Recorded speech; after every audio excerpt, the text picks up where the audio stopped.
Ассаламу алейкум ва рахматуллахи ва баракатуху. Қадір мен жамағат. Аузу биллахи минаш шайтанир раджим. Бисмиллахир рахманир рахим. Алхамдулиллахи раббил аламин. Ассалату вассаламу ала саййидина Мухаммадин ва ала алихи ва сахбихи ажмаин. Құрметті жамағат, бүгін бізге берілген тақырып өте ауқымды, өте кең және өте маңызды тақырыптардың бірі. Неге десек, Алла Тағала өзі Құран кәрімде өзіне құлшылық етумен қатар, осы өзіне құлшылық етумен қатар екінші кезекте атаған өте үлкен құлшылықтан кейін, Аллаға құлдықтан кейін мән беру керек болған өте үлкен мәселеге назар аударғым келіп жатыр. Енді осы мешітте отырған көп жастар ғой.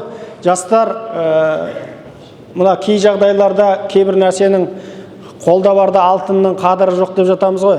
Кейде осы уағызды айтқаннан кейін кейбір адамдар, жасы өтіп кеткен кісілер айтады: әттең-ай, кезінде бұл тақырыпты айтатын бізге ұстаз болған кезде ғой, мен бұндай кемшілікті жасамас едім дейді. Сондықтан сіздер жассыздар, үйренетін нәрселеріміз көп. Дін, асыл дініміз «Әл-яума акмалту лакум динакум» деп Алла Тағала айтқандай, дінімізді толық қылған болса, дініміздің кез келген дәстүрінде шын мәнінде бүкіл адамзатқа үлгі боларлық құндылықтарға толып тұр. Солардың бірі ата-анаға құрмет деген тақырып, өте маңызды тақырыптардың бірі. Неге десеңіз, Алла Тағала өте көп деген аяттарда өзі айтқан, ата-анаға жақсылық жасау керектігіне байланысты. Әсіресе бүгін бір аятты ғана айтып бітіре алатын шығармыз. Неге десеңіз, уақыт өте тез өтіп бара жатыр. Шын мәнінде Исра сүресінің 22-23 аяттарында Алла Тағала айтады ғой: «Астаиду билла ва қада раббука алла та'буду илля ияху ва бил валидайни ихсанан». Ва қада, Алла Тағала жазды, бізге міндеттелді нені? Алла я'буду илля ияху. Шын мәнінде оған тек қана, оған ғана құлшылық жасайсыңдар деп. Бірінші кезекте Алла Тағала өзіне ғана құлшылық, ва бил валидайни ихсанан. Екінші кезекте ата-анаға жақсылық жасауды бұйырды дейді. Алла Тағалаға өзіне құлшылық жасағаннан кейін ата-анаға жақсылық. Және ва вассайнал инсана би валидайхи ихсанан. Өте көп деген ва абудуллаха ва ла тушрику бихи шай'ан ва бил валидайни ихсанан. Ол аятта да айтып тұр ғой. Алла Тағала, Алла маған ғана ва абудуллаха ва ла тушрику бихи шай'ан. Аллаға ешқандай серік қоспаңдар, тек Аллаға ғана құлшылық жасаңдар, және ата-анаға жақсылық жасаңыздар. Пайғамбарымыз саллаллаху алейхи вассаламнан да бір кісі келіп сұрайды ғой: о Алланың елшісі, Аллаға сүйкімді ең іс қайсысы деген кезде, ол хадисте де пайғамбарымыз саллаллаху алейхи вассалам айтады: уақытында оқылған намаз. Аллаға құлшылық па? Уақытында оқылған намаз. Алланың елшісі, одан кейін мән беруім керек болған, Алла сағала жақсы көретін іс қайсысы деген кезде пайғамбарымыз саллаллаху алейхи вассалам айтады: ата-анаға жақсылық жасау дейді. Қараңыз, Аллаға құлшылық жасауғаннан кейін ата-анаға жақсылық. Одан кейін Алланың елшісі дегенде жихад, Алла жолында күресті. Одан кейін ата-анаға жақсылық жасаудан кейін пайғамбарымыз саллаллаху алейхи вассалам айтып тұр. Және осы жаңағы алғашқы оқыған аятта Алла Тағала айтады ғой, ата-анаға «Ва ла тақуллахума уффин» деп айтты. Оларға ата-анаңа уф деп те айтпа дейді. Осы аятты тәпсірлеген кезде пайғамбарымыз саллаллаху алейхи вассалам айтады: уф деген сөз өзі екі-ақ әріптен тұратын сөз ғой. Уф деп екі-ақ ауыз сөзден тұратын сөз. Егер ата-анаға құрмет көрсетуде Алла Тағала одан да аз сөз болғанда, бір әріппен айтатын сөз болғанда, оны да міндетті түрде әмір ететін еді дейді.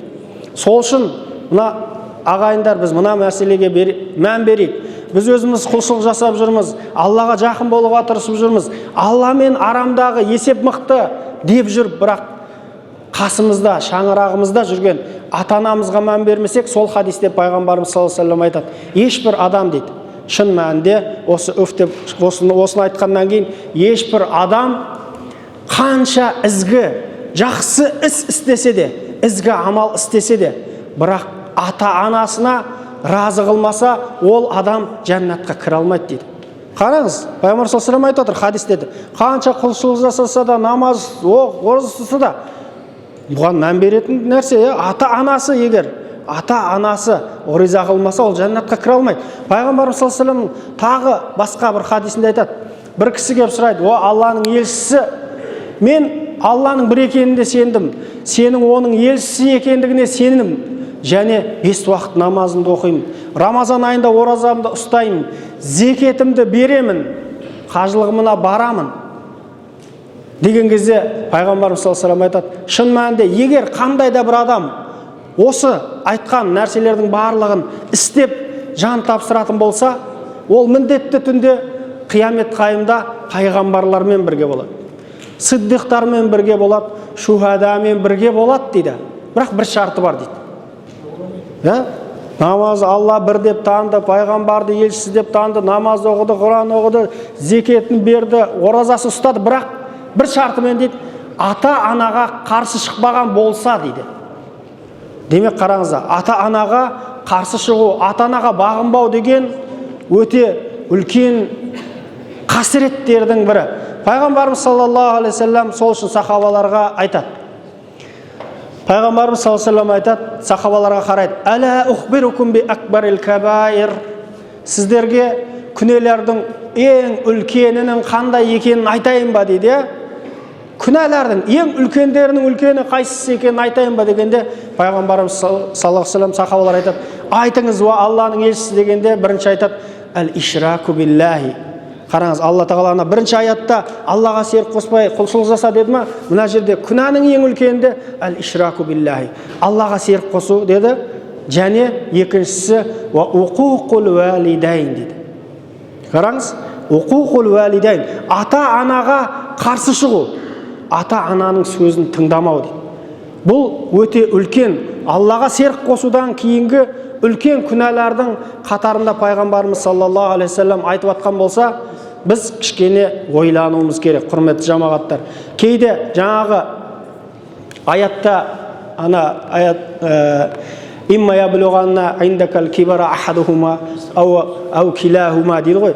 Аятта айтады, егер ата-ананың екеуі немесе біреуі қасыңда тұрып кәртайса, вала тақуллахума уффин, оларға уф деп айтушыға, вала танхархума ва қуллахума қаулан кариман.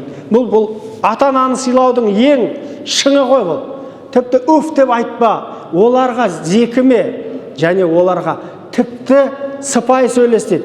Тіпті ол жерде айтып тұр, егер қасыңда тұрып екеуі, қараңыз, араб тілінде уәлидайн деп екі сөзді ата-ана деп екеуін бөлек-бөлек айтпаған. Уәлидайн, атаны да, анады да, ата-ана деп біріп айтқан, екеуін бөліп айтпаған. Сол үшін екеуіне де бірдей құрмет көрсету керек айтқан. Сол үшін де шын мәнінде мына екеуінің біреуі қартайса деп тұр. Өмір болғаннан кейін ата-анамыздың екеуінің де қартайғанын көре алмауымыз мүмкін ғой, дұрыс па? Өйткені біреуі қартайған кезде біреуі ерте қайтып кетуі мүмкін, жастайынан қайтып кетуі мүмкін. Шын мәнінде адам баласы 50 жыл отасқан жарынан айырылу деген өте үлкен қасірет.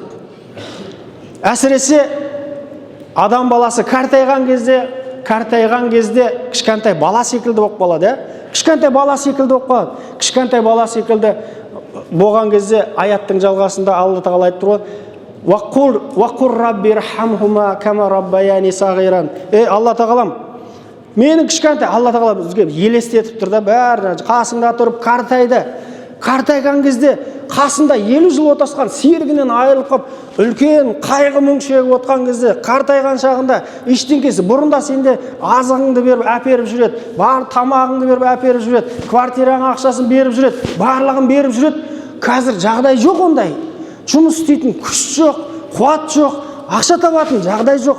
Үйде әрең отыр, дәретіне әрең шығып келетін адамдар бар. Сөйтіп отқан кезде, жары қайтыс болып отқан кезде, Алла тағала ана баста аятта ата-анаға жақсылық жаса деді ғой, ата-анаға жас кезде де жақсылық жасан еді, артынан шартта айтып тұр ғой, екеуінің біреуі егер кәртейген кезде дейді, кәртейген кезде, жас бала секілді болып қалған кезде, сен жас бала кезінде ешқандай қиналмай-ақ, мынау бәле болды ғой деп қарамай-ақ қарады ғой, сол секілді, солай қараған секілді, раббирхамхума кама раббаяни сағира. Алла тағалам, осылар мен кішкентай кезімде түнде жылап оянған кезде кірпік қақпай, біреуден таяқ жесе мен үшін тұрып жүрген ата-анамды, Алла тағалам, қазір тура мен секілді кішкентай бала секілді болып қалды.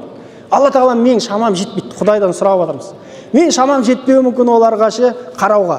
Раббирхамхума кама, Алла тағалам, сен мейірің төміп, оларға көмектесші. Оларға көмектес, маған көмектес. Құдай тағаладан сұрауды бізге үйретіп жатыр. Тіпті ата-анаға жақсылық жасауды қараңыз, біз 5 уақыт намаз оқимыз ғой, Алла тағала аятта кіргізіп қойды, хадисте айтып қойды. Раббана атина фид дуния хасана ва фил ахирати хасана ва қина азабаннар деген кезде тахияттың ішінде Рабби ғфирли вали валидайя деген аятты бізге намаздың ішіне кіргізіп қойған ғой. Құдай тағала бізге қараңыз, ата-ананың құдіретін қандай қойған, әр намазымызда ата-ананың ақысын еске алуды бізге бұйырып қойған. Сол үшін пайғамбарымыз саллаллаху алейхи ва саллям мына хадисте айтты ғой, енді мына Рамазанға қатысты хадисте 3 нәрсені айтты пайғамбарымыз саллаллаху алейхи ва саллям: рағима анф, thumma рағима анф, thumma рағима анф, мен адрака абавайхи инда кибари ахадахума ау килахума фалам ядхулил жанна. Өкінішті, қандай өкінішті жағдай. Пайғамбар саллаллаху алейхи ва саллям ешқашан істемеген нәрсені істеді деп сахабалар айтып тұрды ғой. Мінберге бүйтіп мініп бара жатып әмин деп бір рет айтты, екінші рет мініп бара жатып әмин деп айтты, тағы да 3 рет әмин деп айтты деген кезде сахабалар: "Я Расулалла, бұрын соңды бұлай жасамағаныңыз, сіз не жасап жатсыз? Неге әмин дедіңіз?" дегенде Жибрил маған келіп осылай деп айтты дейді ғой. Рағима анф, мұрнымен жер сүзсін сондай адам деп айтты дейді. Ата-анасы біреуі немесе екеуі кәртиіп тұрып, қолында кәртиіп тұрып, жәннатқа кіре алмаған адам жағдай қандай өкінішті деп айтты. Бұл жерде ораза да айтылады, және салауат айтылады. 3 нәрсе айтылған бұл жерде. Сондай адамды, өйткені ораза айы келіп тұрып жәннатқа кіру мүмкіндігі, салауат айтуда жәннатқа кіру мүмкіндігі болып тұрған. Сол секілді ата-анаға қарауда жәннатқа кірудің мүмкіндігі болып тұрып, сондай мүмкіндікті жіберіп алған адамның жағдайы қандай өкінішті. Өкінішті сондай мұрнымен жер сүзсін деп Жибрил айтты дейді. Мен оған әмин, әмин, әмин деп айттым дейді. Сондықтан да құрметті жамағат, шын мәнінде хадисте айтқан пайғамбарымыз саллаллаху алейхи ва саллям: ридаллахи фи ридал валидайн, сахатуллахи фи сахатил валидайн. Шын мәнінде Алланың ризашылығын қалайсыңдар ма? Барлығымыз қалаймыз ғой, бүкіл мұсылманның қалайтыны Алланың ризашылығы, дұрыс па? Біз құлшылықты не үшін жасаймыз? Есеппен жасамаймыз. Бізге бизнесім жүріп кетсін, жолым ашылып кетті, жоқ, ол үшін жасамаймыз біз. Біз барлық құлшылықты тек қана Алла әмір еткен үшін, Алланың ризашылығы үшін ғана. Біздің бәр маңызымыз, мақсатымыз Алланы риза ету болса, онда Алланы риза етудің жолы қасымызда жүр екен ғой. Біз алыстан іздеп жүрміз сауапты. Шетелден іздеп, басқа жақтан іздеп сабылып жүрміз. Жәннаттың кілті жаныңда деген екен. Жәннаттың кілті үйде тұр ғой көкеден ағайындар. Жәннаттың кілтін алыстан іздеп, ар жаққа сапар шегіп кетпей ақ қойыңыздар. Жәннаттың кілті міне шаңырағымызда, босағамызда тұр. Сол үшін Алла тағала бізге жәннатқа кіру мүмкіндігін беріп тұр.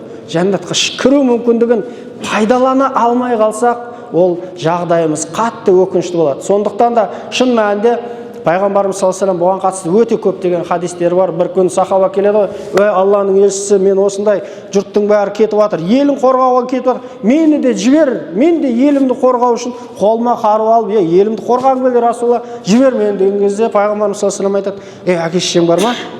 "Бар." "Әке шешеңнен рұқсат сұрадың ба?" "Жоқ." Неге рұқсат сұрамайсың?" "Сол әке шешеңнен рұқсат сұра.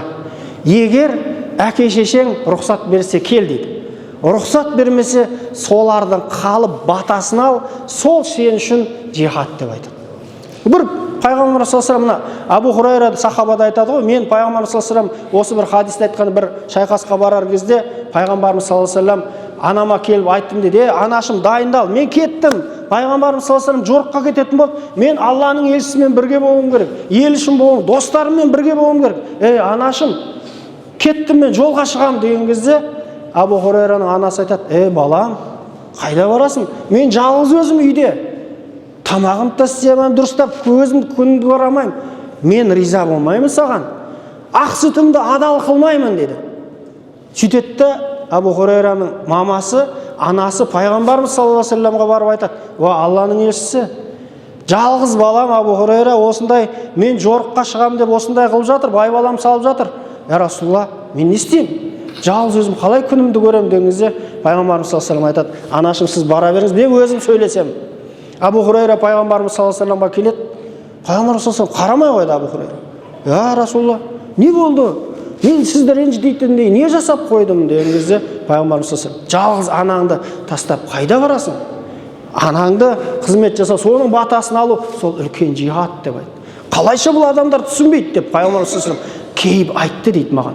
Содан кейін анам қайтыс болғанша 2 жыл бойы дейді, ешбір пайғамбарымыз саллаллаху алейхи вассаламның баратын жорықтарына қатысамадым дейді. Сондықтан да құрметті жамағат, шын мәнінде бұл ата-анамыз бізді дүниеге әкеп қоюмен қатар шын мәнінде қанаттыға қақтырмай, тұмсықтыға шоқтырмай, өзі жемесе де жегізіп, ішпесе бізге ішкізіп, шын мәнінде түнде бесік таянған дегені, шын түнде бесік таянып жатып, сөйтіп өскен ата-ананың бір күн сахаба келіп сұрайды, я Расулаллах, анашым бүйтіп арқалап жүріп қажыл жасап келдім, үлкен нәрсе ғой, тауаф айналдырып келдім, өте алам ба ақсын дейді. Өте алмайсың дейді. Оңай емес қой, анаңды арқалап, сіз өзің тауаф жасауда оңай емес Кағбаның айналасында. Арқасын, анасын арқалап жүріп, тауаф жасап, я Расулаллах, өтеген шығарым деп ойлап қалған ғой. Ақ сүтін атаған жан, өте алмадың.